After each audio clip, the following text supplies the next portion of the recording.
नमस्कार दोस्तों, मैं श्यामलाल बरगढ़ कंपटीशन क्लासेस हिंदी में आपका हार्दिक स्वागत करता हूं।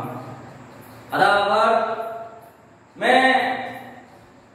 मैंने जहां टॉपिक को छोड़ा था हिंदी साहित्य के इतिहास लेखन के स्रोत, वहां से मैं वापस शुरू कर रहा हूं आगे, जो आपको पढ़ने में सुविधा होगी। और इसकी पीडीएफ नीचे डिस्क्रिप्शन में लिंक दिया हुआ है टेलीग्राम का, वहां से आप पीडीएफ डाउनलोड कर सकते हैं। दोस्तों, मेरे इस चैनल को ज्यादा से ज्यादा शेयर करें, लाइक करें, कमेंट करें एवं आगे से आगे फॉरवर्ड करें। मैं आपका अति आभारी रहूंगा। हाँ, इसमें हिंदी साहित्य के लेखन के स्रोत 3 हम पढ़ चुके हैं पहले वाले वीडियो में। चौथा है मूल गोसाई चरित्र। यह है डॉक्टर रामकुमार वर्मा, जिन्होंने लिखा हिंदी साहित्य का आलोचनात्मक इतिहास। उनके अनुसार 3 हम पढ़ चुके हैं और चौथा है मूल गोसाई चरित्र, जो 1630 में लिखा गया। यह रचना है बाबा बेनी माधोदास की। बाबा बेनी माधोदास की है, जो हमें हिंदी साहित्य के स्रोत के बारे में बताती है। इसमें तुलसीदास के जीवन के साक्ष्य इस ग्रंथ से प्राप्त होते हैं। तुलसीदास जी का कैसा जीवन था वो इस ग्रंथ में हमें मिलता है। दूसरा है अमृतलाल नागर तीर्थ उपन्यास मानस का हंस का मूल आधार यही है मूल गोसाई चरित्र। आगे मैं बात करूं 5वां भक्त नामावली। भक्त नामावली 1636 में लिखी गई और इसके रचनाकार है ध्रुवदास। इसमें 124 भक्तों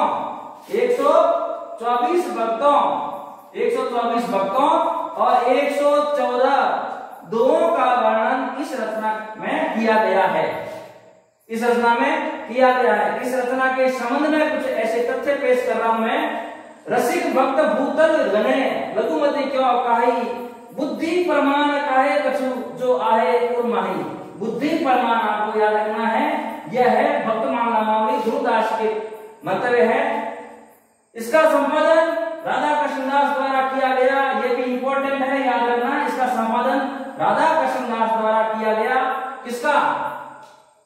इसका अपने भक्त नामावली का जो ध्रुवदास की रचना है, इसका संपादन राधा कृष्णदास द्वारा किया गया। और काशी नागरी पटरानी सभा के प्रयासों से इंडियन प्रेस ने इस ग्रंथ का प्रकाशन 1928 में करवाया। यह भी इंपॉर्टेंट है। और प्रेस का नाम है इंडियन प्रेस प्रयाग। ठीक है ना, प्रयाग जिसको हम कहते हैं इलाहाबाद, और न्यू नाम है, पुराना नाम है प्रयागराज।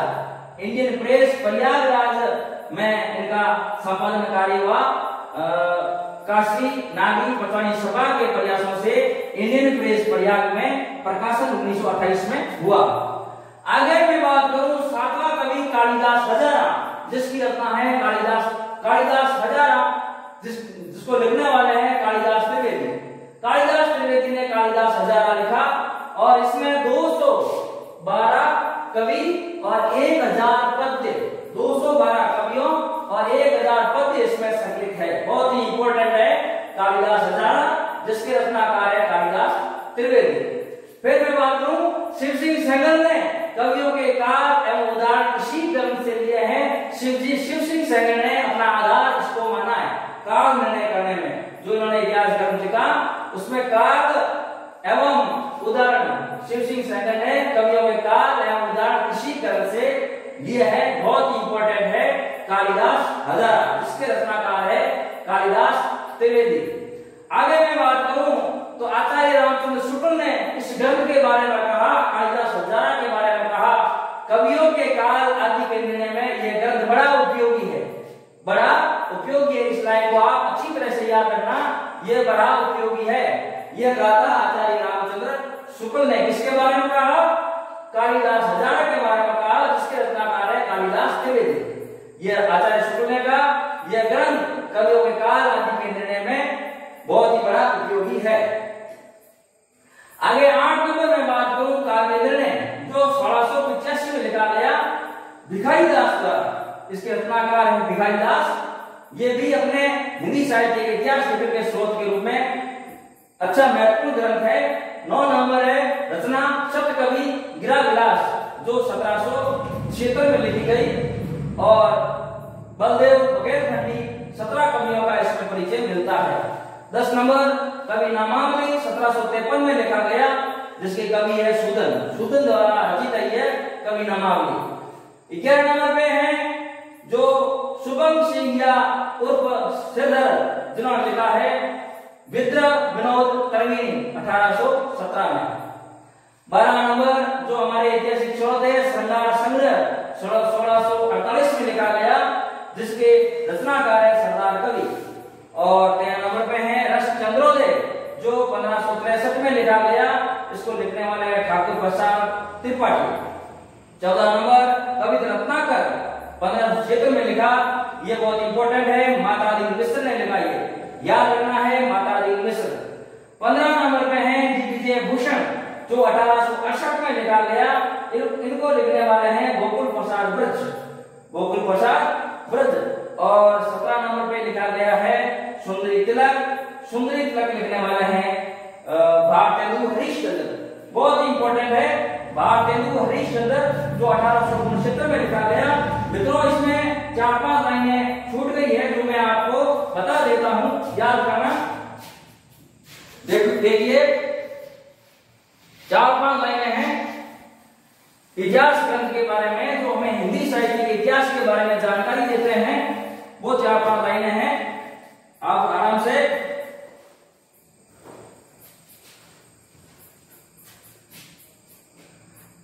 मित्रों भाषा काव्य संग्रह, एक भाषा काव्य संग्रह है, भाषा काव्य संग्रह, जो लिखा गया 1873 में और इसके रचनाकार है महेश दत्त शुक्ल, इनको याद रखना। और अगला जो है शिव सिंह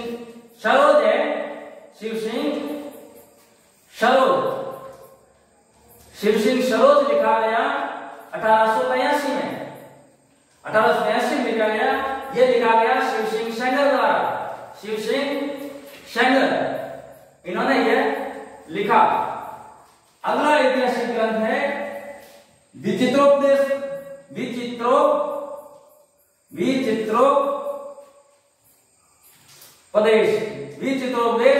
यह लिखा गया है 1887 में और इसके रचनाकार हैं नखछेदी तिवारी।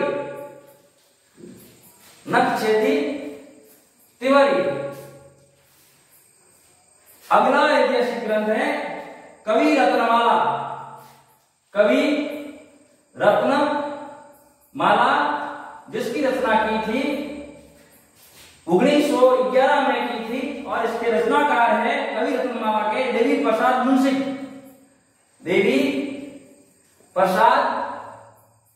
मुंशी। आगे जो और है कवि, वो है हफीजुल्लाह खान का हजारा।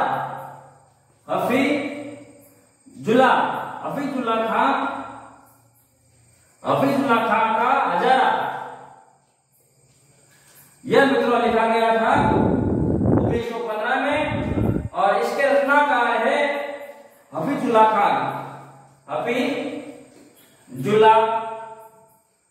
खान। नमस्कार मित्रों, हिंदी साहित्य इतिहास लेखन के स्रोत पूरे में मैं अगले समय नए वीडियो के साथ आपके सामने हाजिर होऊंगा।